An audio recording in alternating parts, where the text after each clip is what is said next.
Yaani ukweli ni kwamba mkubali au mkatae, lakini kwa mtazamo wangu Elim Panzu ndio mchezaji hatari zaidi kwenye ligi kuu ya NBC Premier League kuliko mchezaji mwingine yoyote yule.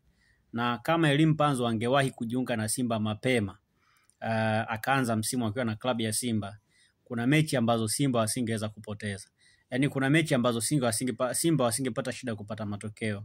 Ile mechi dhidi ya Yanga wangeshinda vizuri bila shida yoyote ile, kwa sababu ya ile quality ya Elim Panzu kwenye kikosi cha Simba. Amekuja kuongeza kitu kikubwa sana ambacho mwanzoni kilikuwa hakipatikani kwenye klabu ya Simba. Amekuja kuongeza ubora kwenye winga za Simba.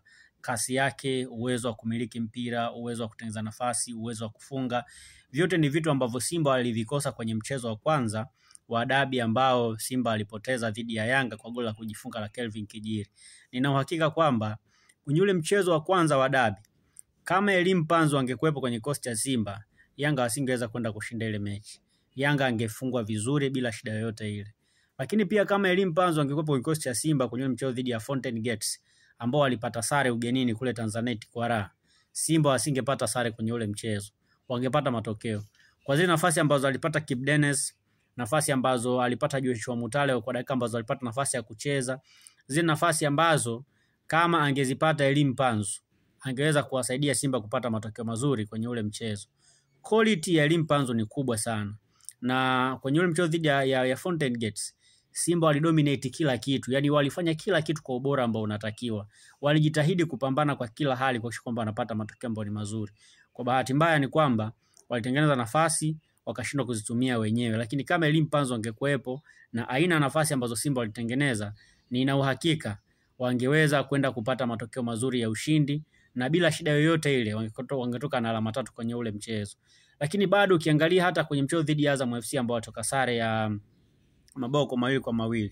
Yes, Elim Panzu alikuwa hajachanganya vizuri. Yaani ni game nyingine ambayo kama Elim Panzu angekuwa kwenye ubora wake, yani kama angeanza na kikosi tangu mwanzoni, maana yake angekuwa ametengeneza muunganiko mzuri sana dhidi ya wachezaji wenzake wa Simba. Kiasi kwamba angeweza kubadili naye angekuwa kwenye fitness nzuri sana, angekuwa kwenye performance bora sana ambayo ingemfanya yeye kunufaisha zaidi klabu ya Simba kwenye ule mchezo.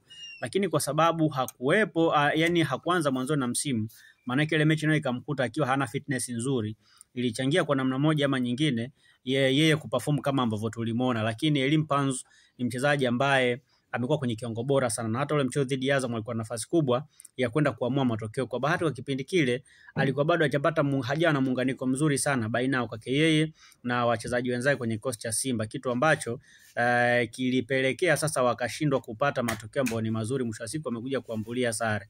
So I thought kwamba kwa performance bora ambayo Simba wamekuwa nayo kwa msimu huu, naamini kwamba kama Elim Panzu angeanza msimu na kikosi cha Simba, angekuwa ndo mchezaji ambaye angekuwa mchezaji ambaye anaweza kuibeba Simba kwenye nyakati ngumu. Kwangu sijaona mchezaji ambaye ni hatari zaidi kuliko yeye, kwa sababu hata ukienda Yanga ambao ndo wapinzani wakubwa wa Simba, Pacome Zouzoua amekuwa na kiwango cha kupanda na kushuka.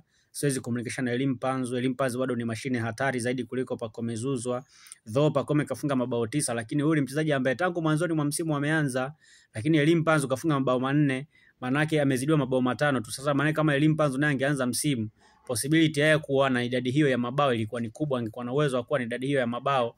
Na ukumbuke Pacome Zouzoua ana msimu wa pili kwenye ligi ya Tanzania, wakati Elim Panzu ndo kwanza ana msimu mmoja tu kwenye ligi ya Tanzania. So ukitazama kwa performance ya Simba, performance ambayo amekuwa nayo Elim Panzu, kama angeanza msimu, sioni mchezaji ambaye angekuwa anaenda kulingana naye. Lakini pia watu kama kina Duke Abuya au mtu kama Clement Mzize, na yeye hajawa na performance ya kumlinganisha na mtu kama Steven Dese, na ya kumlinganisha na mtu kama Elim Panzu. Chama ndo kabisa shughuli hana. Ukimwangalia mtu kama Stefan Aziz Ki, baada ya kuoa yeye kiwango kwake kimeshuka. Unajua kwa wachezaji wengine wakioa huwa viwango vinapanda, lakini kwa bahati mbaya kwake baada ya kuoa ndo kiwango kinazidi kushuka. So unaweza ukaona bado naye si mchezaji ambaye performance yake unaweza kuilinganisha na performance ambayo ameonyesha Elim Panzu. Bado Elim Panzu yuko juu zaidi. Faisal Salum of course kidogo anamkaribia, lakini bado na yeye msimu haja kwenye ule ubora ambao alikuwa nao msimu uliopita, haja na muendelezo bora sana, lakini pia Elie Mpanzu yeye bado ameendelea kushikilia pale pale juu, pamoja na kwamba hakuanza na timu hata pre-season ya kwenda na timu. Ukiangalia kina Jibril Sila na wachezaji wengine kwenye ligi, yani bado Elie Mpanzu amekuja kutoa darasa zuri sana. Amekuja kuonesha performance bora sana kuliko mchezaji mwingine yote kwenye ligi. So kwa kiwango bora ambacho amekionyesha Elie Mpanzu, naamini kwamba atakuwa na uwezo wa kuwafanya Simba kuwa hatari zaidi kwenye mechi zao zinafuata. Na hata sasa hivi kwenye kombe la shirikisho barani Afrika, naamini ndio mchezaji ambaye ana uwezo wa kwenda kuguide ama kuamua kwamba Simba wacheze vipi kwenye mechi za finali. Kwa performance bora ambayo amekuwa nayo, naamini kwamba hakuna mchezaji ambaye anaweza kumzuia Elie Mpanzu, ama unaweza communication na Elie Mpanzu anaweza kusababisha Elie Mpanzu aonekane bado mchezaji wa kawaida. I believe kwa performance bora ambayo anayo, ana uwezo wa kwenda kuonesha kiwango bora sana na sana na sana na sana.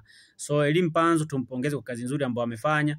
Kwa wewe ambao unasema Elie Mpanzu ni mchezaji wa kawaida, niambie wewe mchezaji wako ambaye analingana na Elie Mpanzu au ni bora kama Elie Mpanzu ni nani? Niambie ni nani kwenye timu yako. Kama utaanza kucheka tu hapo na kutoa meno. Yaani Elie Mpanzu ni mashine ya kazi. Hakuna mchezaji hatari kwenye ligi kama Elie Mpanzu mpaka sasa hivi kwenye ligi kuu ya Tanzania bara. Na yani hakuna. Yes.